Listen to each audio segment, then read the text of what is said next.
Hey Guru, it's about 20 to 9 now, and Sarah and I stopped at a little gas station and got ourselves some Lunchables for breakfast, which is that irony, or is it? That's not really irony, is it? It's sort of, I don't know what it is. There's probably a literary term for it. But I'm going to point the camera out the window here for a second, see if you can figure out where we are. Crossed the median. Oh, heading across the median, I just switched lanes without signaling. I'm going to crash because I'm not paying attention to driving. So, I wanted to tell you about on Thursday evening, I went and sang at a open mic in Pendleton, which is the first one I've been aware of that they've had since we've lived here, and it was really cool.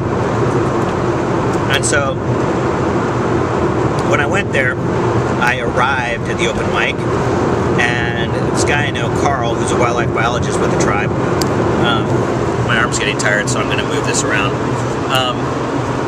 Was there, and he plays harmonica and banjo, does a lot of bluegrass stuff, and he's invited me to play with them several times. And you know, the bluegrass just isn't really my thing, and I don't want to spend an enormous amount of time doing music that I'm not really into, because I have a finite amount of time in my life. So anyway, I was like, okay, there's going to be bluegrass people there, and he plays with a little bluegrass ensemble, which is really cool. Actually, they're awesome. So when I get there, it's me and the organizer and Carl and his bluegrass ensemble, and then one other guy shows up, a guy named Jared, who plays blues guitar, and he actually was a really good guitarist. And so the guy who organizes says, let's just jam. Well, let's let everyone jam. And I was like, oh great, you know, I suck at jamming and I don't really understand it, and I'm no good, and I can't play chords, and I don't know songs that are interesting to other people. So, you know, all that stuff. So we jammed for 45 minutes. It was an hour, but I mean, we didn't get started till late. And then he was like, okay, let's start the open mic portion. And so basically there's 3 different people who are going to play in the open mic, or groups. And that's everyone who's there. There's like fewer than a dozen people there. I guess Sarah and my mom came down to watch, and like Jared's girlfriend was there. But other than that, that was pretty much it. And just then, in walks this, you know, scraggly-looking, skinny kid with a guitar, you know, with an electric guitar. And he looks like a stoner, you know. And he looked really young, too, didn't he? He was really young-looking. And he comes in, and I was like, are you going to play? And he goes, yeah, I think so. I was like, awesome. And so then it turns out they've got a scream metal band. And they come in, and there's like 5 of them, and they're like tattooed up and pierced, all, you know, tricked out, you know, long, stringy looking hair, and they've got an entourage with them, so there's a dozen of them, and they come in, and the guy who's organizing it is an older guy, and he goes and talks to him, and he comes over to us, the people who had already been there, and we'd been kind of singing and playing, and he was like, I'm just going to get them on and let them play, and then we'll get them out of here. And I was like, well, you know, I was kind of thinking, this will be cool, you know, it'll be different. We'll see what they're playing. And so they bring in all their gear. They set up with a drum set, 2 guitarists, a bass player, and then a lead singer. And they get in, and they're like setting up, and the guy was like, oh, this is going to be way too loud. You know, the organizer, he was worried about it. And they start playing, and they rocked, and they were, you know, they were really good musicians, first of all, and they clearly had been practicing a lot, and it turns out this was the first time they had played publicly. They had never played in public before, and they were, like, the guitarists were really good, the bass player was good, the drummer was good, and they played all original music. and they were rhythmically all over the place. And the guy the lead singer, it's funny, he got up there and he's like, I'm kind of shy, so I don't know. And they start screaming, ah! You know, he's like screaming and it was awesome.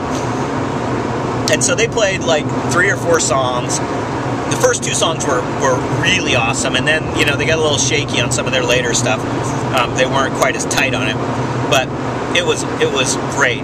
And then, so then I went after them, and they played 3 or 4 songs, and then I went, and they stayed. You know, they stayed, and their whole entourage stayed with them, and they were great. They were really nice guys. They were really into it, and they, you know, were really positive and supportive, and it was awesome. And so we ended up.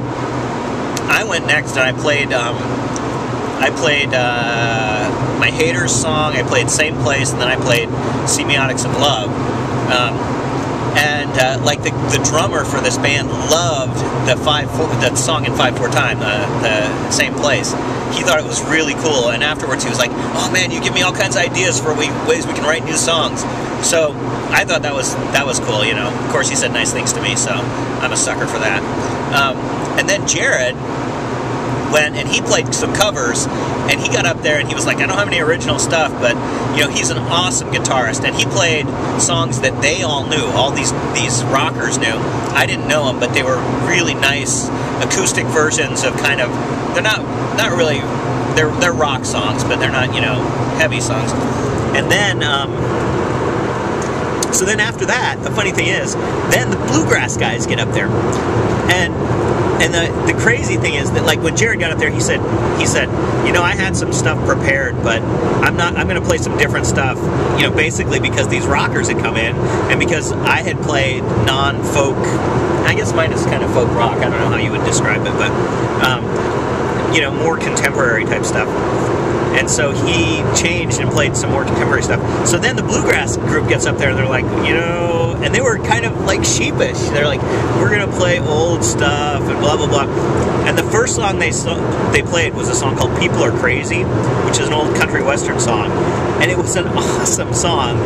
And it was funny. And like the guys, like a couple of the guys from the rock band were like, oh, I know this song. We used to play this when I was a kid. This is a great song.